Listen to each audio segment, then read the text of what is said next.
Neil Lowe joins me exclusively now. Neil, thanks so much for coming on. You say the physical evidence doesn't add up. Why do you say that? Well, that's correct. I started looking at this case in 2015, and you don't need the reasons for that. But I watched a documentary, and I saw things that like, oh, I didn't know that, because I had thought it was a suicide when I audited it in 2005. That, everything looks in place. The missing shotgun is there. And so I went on my merry way until I saw a documentary in 2015 and changed my mind. But I need to look at this, and I did. And I approached it when my publisher asked me to take a look at it with the idea, if it's a suicide, there's no story here. I'm not gonna go with it.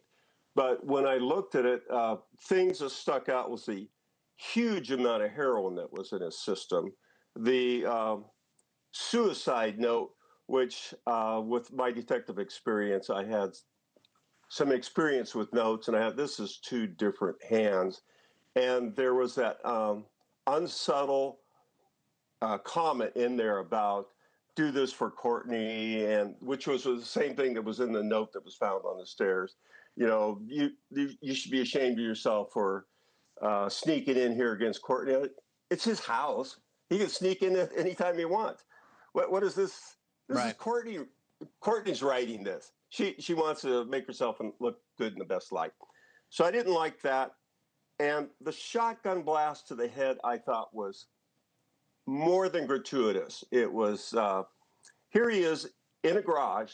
His beat up piece of crap Volvo is in the garage below him. It still can start, even though somebody flattened the tires.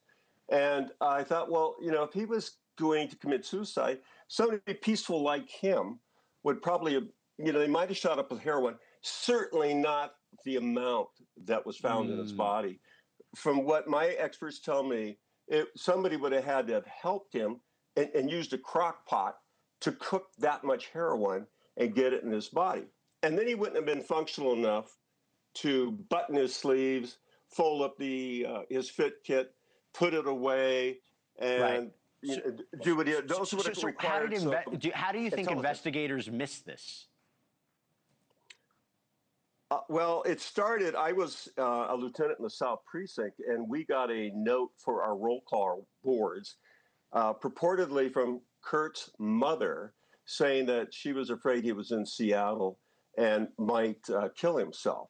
So we were on the alert for that when 2 days later they find his body, and it came out of that room when the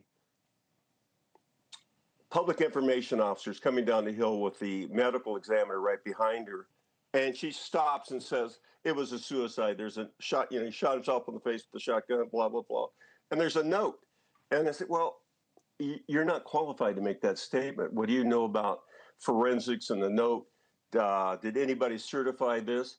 From our position in police work, you don't announce this death like that to the news media, because Kurt's widow should not have known about it at this point.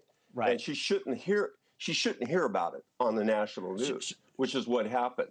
I hear you. I hear you. Just to let you know, it came out, Seattle PD said they're not reopening the case. Real quick, what do you think about that? I think that's the old party line. We're just going to stick with what we got. Even though nobody's there anymore from the time that it had been there, I think they're just afraid it's going to look bad for themselves. I think to clear the air, they should have maybe blue ribbon investigators, somebody they trust, go through and look at the case and come out and say, okay, I looked at it. I looked over everything. There's a perfectly logical explanation, but I don't think that's going to happen. I question. The other thing was no blood on the hand that was supposedly holding the gun barrel.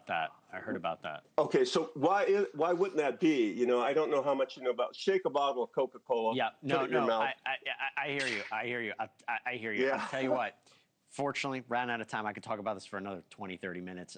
Maybe I would Me love to have you too. back. I would love to have you back on. Neil Lowe, thanks for taking the time to explain a little bit more about it. Appreciate it. Thank you for watching. Subscribe below and download our NewsNation app right now on your phone, and you will get fact-based, unbiased news for all Americans.